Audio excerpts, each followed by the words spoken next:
The Athi Kapiti Plains stretch from Nairobi National Park to Sultan Hamud, covering an area of over 5,000 square kilometers, nearly half of which was effectively conserved until 2003.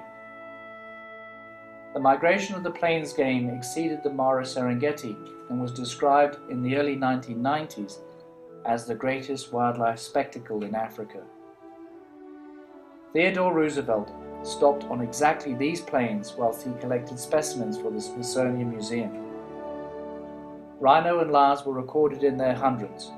It was a paradise for wildlife then, and it still is so. Today it holds a formidable array of wildlife despite its close proximity to the capital city, Nairobi.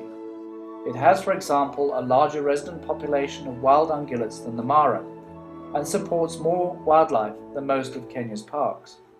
Yet it remains the best kept secret even in Kenya. Apart from the profusion of wildebeest, zebra, hartebeest, Thompson's gazelles and Grant's gazelles, it supports a staggering diversity of lesser animals and plants.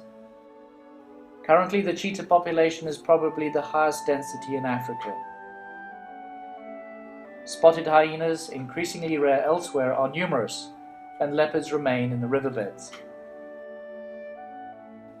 Lions venture occasionally from nearby Nairobi National Park, as do buffalo. Our intent is clear. We wish to conserve whatever we can of this unique and beautiful area. It must be highlighted and promoted so that its importance is recognized at national level.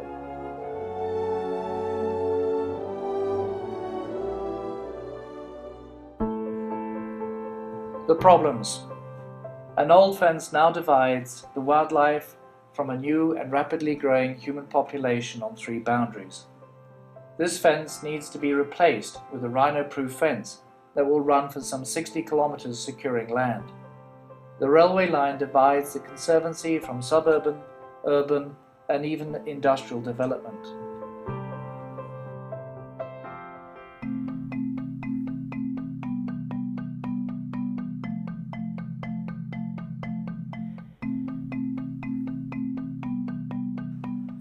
The effects of unsustainable land use practices is evident when flying over the boundary and is associated with complete tree and wildlife removal.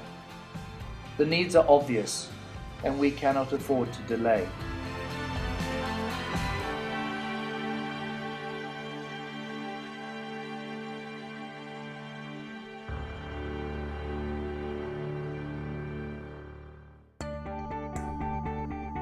Good news!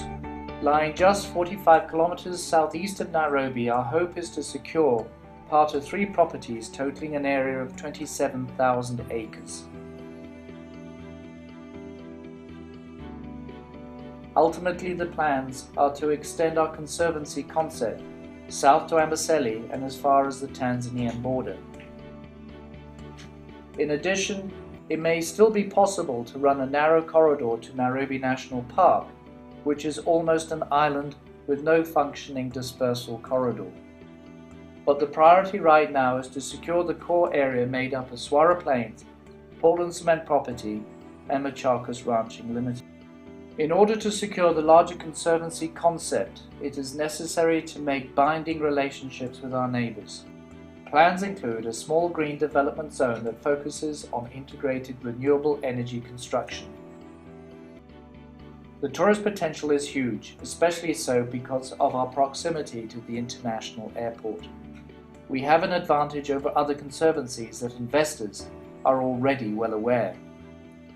There is every reason to look forward to an establishment of a conservancy that will be an important national asset. Symbolic of the enormous potential of this property is the existence of a unique pale morph cheetah, the only one in the world. Its mother produced a cub 3 years ago that sadly vanished with no trace. It is incumbent upon us to protect this incredible family and all the other cheetahs that live on these plains. These 2 fellows have been here with us because we were asked by the Kenya Wildlife Service to look after them. They were causing a lot of damage in the area by killing livestock, but we certainly hate to see them in a boma like this, It's possible if we could get the conservancy up and running and properly fenced that these two guys could be free for roaming lions like they used to be, and it would be so wonderful, not only for us but for them and for you. If you can help us, we'd greatly appreciate it. Thank you.